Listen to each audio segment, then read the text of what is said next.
એ વિદ્યાર્થી મિત્રો 9.2નો છઠ્ઠા દાખલા સુધી આપણને ગણેલું છે. સાતમા દાખલાથી શરૂઆત કરીશું. તો અહીં લખી દઉં સાતમો દાખલો. અહીં જોતા રહેજો.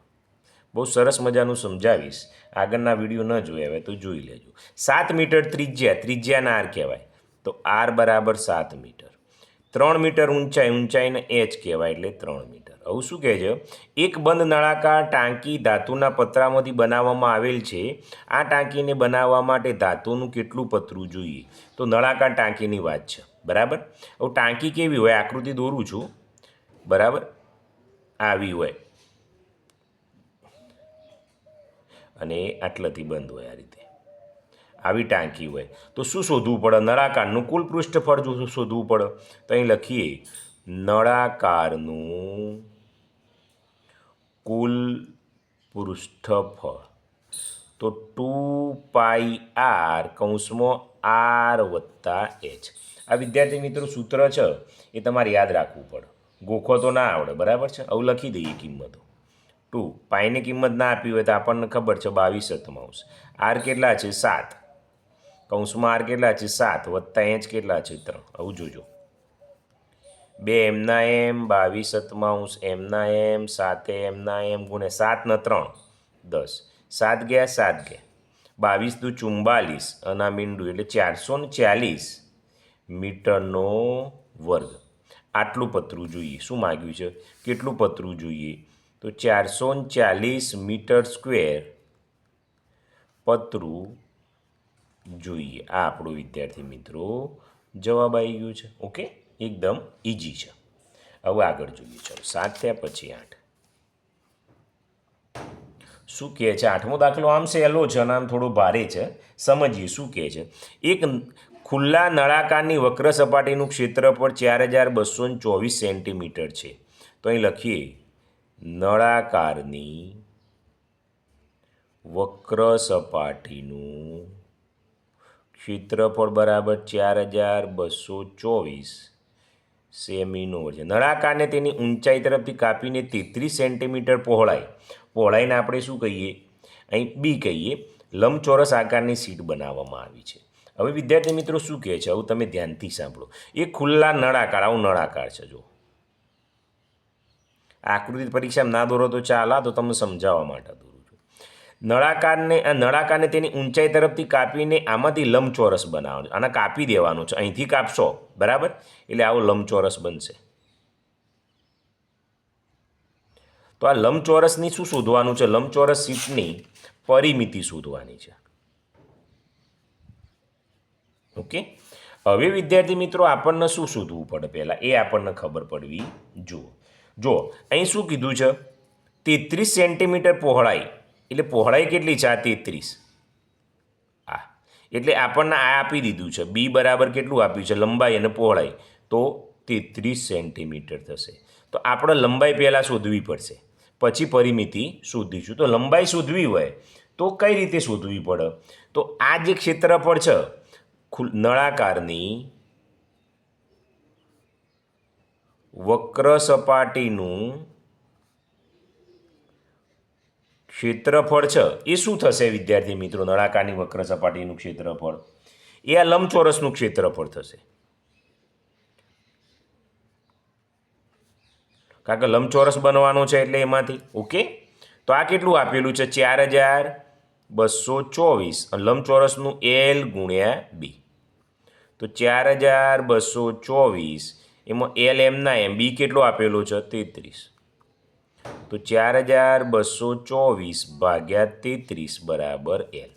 હવે વિદ્યાર્થી મિત્રો 4224 ભાગ્યા 33 કરો એટલે કેટલો જવાબ આવે? 128. તો એલ બરાબર કેટલો આવ્યો? 128 સેમી આવ્યો. હવે શું કીધું છે? લંબચોરસની પરિમિતિ. તો આપણને આવડી જશે, નહીં આવડે? ઇઝી છે. લંબચોરસની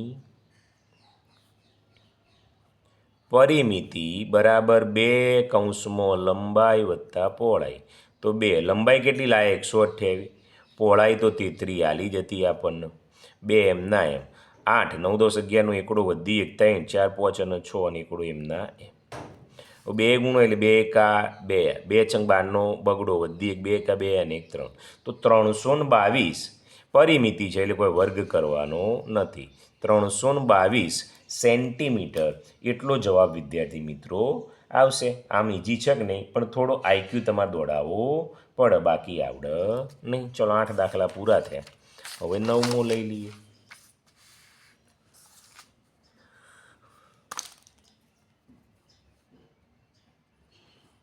હવે સાંભળજો શાંતિથી. શું કહે છે? એક રસ્તાને એક વખત સમતલ કરવા માટે રોલરને 750 વખત પરિભ્રમણ કરવું પડે છે. એટલે રોલર હોય એ ગોળ ગોળ કેટલી વખત ફરે? 750 વખત ફરે. રોલર હોય કેવું છે તમે જુઓ, તો આ રોલર નળાકાર છે, બરાબર. હવે જો રોલરનો વ્યાસ 84 સેન્ટીમીટર, વ્યાસ એટલે ડી બરાબર 84 સેન્ટીમીટર, પહોળાઈ h બરાબર 1 મીટર, તો રસ્તાનું ક્ષેત્રફળ કેટલું? ઓકે. હવે વિદ્યાર્થી મિત્રો અહીં તમે જોશો તો આ સેન્ટીમીટરમાં છે અને આ મીટરમાં છે, એટલે 1 મીટર એટલે 100 સેન્ટીમીટર લખી દઉં. બંને એકમ તો આપણે અરખા જ જોવું. આપણને ખબર છે કોઈ પણ દાખલો આપણે ગણીએ તો બંને એકમ કેવા જોવું? સરખા જોવું, બરાબર. એટલે કરી દીધા છે.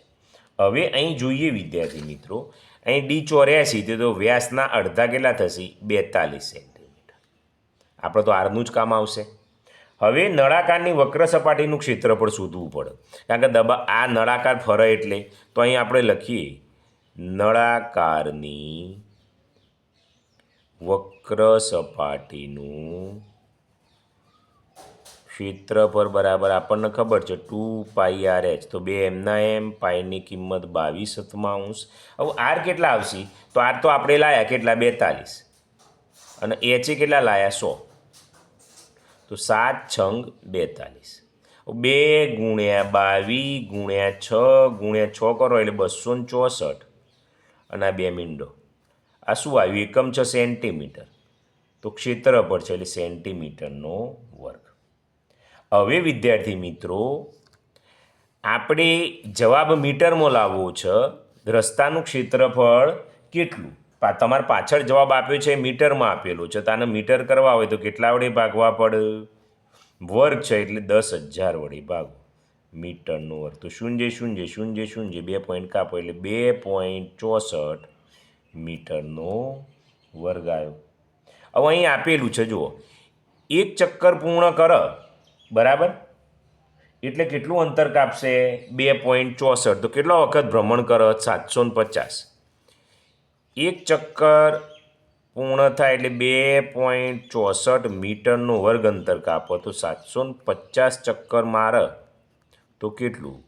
તો 750 ગુણ્યા 2.64. વિદ્યાર્થી મિત્રો પહેલાં પોઈન્ટને ભૂલી જવાનું તમારે, બરાબર. ગુણાકાર કરી દેવાનો, પછી તમે કાપશો એટલે 1900 ઉડી જાય મારું 80 મીટરનો સ્ક્વેર.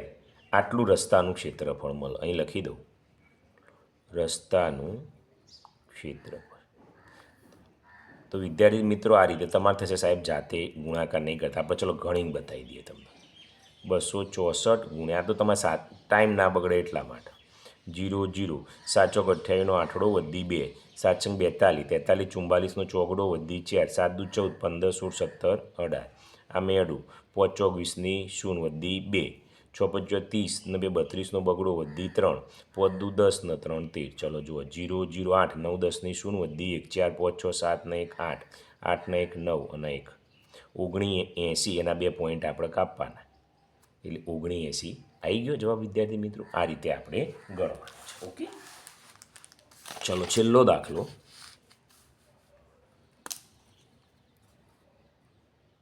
શું કહે છે? એક કંપની તેના દૂધ પાવડરને એવા નળાકાર ડબ્બામાં પેક કરે છે જેનો વ્યાસ 14 સેન્ટીમીટર, એટલે વ્યાસ ડી બરાબર 14 સેન્ટીમીટર, અને ઊંચાઈ h 20 સેન્ટીમીટર, તો ઊંચાઈ 20 સેન્ટીમીટર.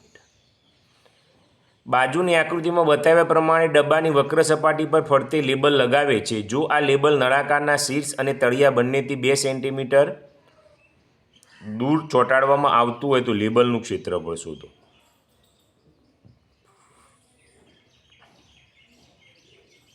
બરાબર છે. હવે વિદ્યાર્થી મિત્રો સમજવાનું શું કહે છે, એક કંપની તેના દૂધ પાવડરને એવા નળાકાર ડબ્બામાં જેનું વ્યાસ નહીં આપે, બાજુની આકૃતિમાં કંપની વગેરે સપોર્ટ પર લેબલ. આ મહત્વનું છે. આ લેબલ નળાકારના શીર્ષ અને તળિયા બંનેથી 2 સેન્ટીમીટર દૂર રાખવામાં આવે. એટલે આએ 2 સેન્ટીમીટર જગ્યા થઈ અને આએ તો ઊંચાઈ આપણે નવી શોધવી પડશે, નવી ઊંચાઈ. તો આ આખું 20 છે, એમાંથી કેટલું બાદ થાય? 2 અને 2 એટલે 4 બાદ થયું. તો હવે ઊંચાઈ કેટલી થઈ? 16 સેન્ટીમીટર. તો હવે દાખલામાં આપણે કઈ લઈશું? તો લેબલનું ક્ષેત્રફળ બરાબર 2πRh. 2 એમના એમ, પાઈની કિંમત 22/. આર કેટલા આપ્યા છે? અહીં જુઓ પાછું, અહીં ડી વ્યાસ આપ્યો છે, તો આના ઉપરથી ત્રિજ્યા કેટલી થાય? એનાથી અડધી, તો 14 અડધા 7 સેન્ટીમીટર. તો આપણે 7 લઈશું અને એચ કેટલી લાયા? 16 લાયા. તો 7 ગઈ 7 ગઈ, 22 દુ 44 ગુણ્યા 16. અહીં સાઈડમાં કરી દઉં છું, 44 ગુણ્યા 16. આ 0 એકડો છે એટલે 44 એમના એમ. 6 ચોક 24નો ચોકડો વધી 2, 6 ચોક 24, 25, 26, 4 6 4 10ની શૂન્ય વધી 1, 4 5 6 7, 704 ક્ષેત્રફળ છે એટલે સેમીનો વર્ગ. આટલો જવાબ વિદ્યાર્થી મિત્રો આવશે, 704. આ આપણો જવાબ છે. બસ અહીં તમારા સ્વાધ્યાય છે એ પૂરો થાય છે. વિડીયો કેવું લાગ્યું કોમેન્ટ કરજો.